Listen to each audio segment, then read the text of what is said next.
Hola! La Familia de Gia sa Espanya, Vlog 01. It's Friday, maagang nagising ang mga bata. Usually 6 to 6:30 bumabangon na yung mga yan para maganda sa school. Kahit 9 o'clock pa yung pasok nila, gumigising pa rin na maaga. Lalo ng Antonio, unang hinihingi, dede. Ayan si ate, nagpapaayos ng buhok. Gusto niya laging maayos ang buhok niya. Nagpakita pa. Ano ba yan? So ayan, ready na sila to go to school. Maya alis na rin kami. Nakakatuwa si Antonio. Kasi dati takot yan sa elevator pero ngayon napaka-independent na. Siya na yung nagbubukas. Hala! Sige, takbo! Akala mo maglalakad yan papunta ng school pero mamaya lang magpapabuhat na yan.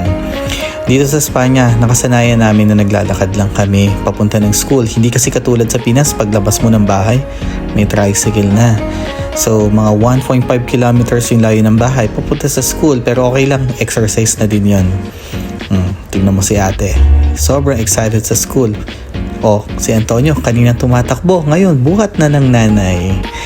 So, habang naglalakad kami papunta sa school, nag-request si ate na sumakay daw kami ng bus. Good thing dito, libre lang yung pagsakay namin ng bus. Oops, may ganun pa. So ayan, paparating na yung bus. Sobrang excited na mga yan, lalo na si Antonio.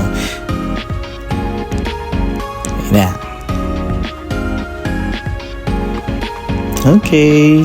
Siguro yung layo nitong bus station na to mula sa school nila is mga 3 bus stop lang. Ando na. Pero good thing pa rin kasi sobrang nag-enjoy sila pagsasakay sila dyan sa bus na yan. So una naming hinatid muna si ate bago si Antonio.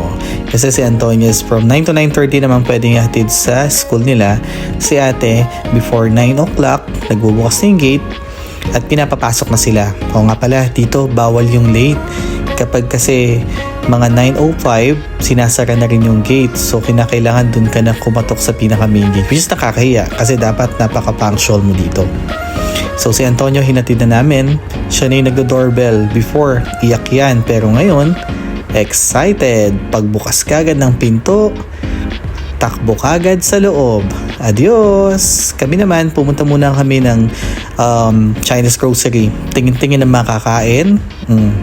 Balak magluto ni May ngayon. Kabili na kami. Kape muna. Pauwi na kami. See you in the next video. Thank you for watching. Adios!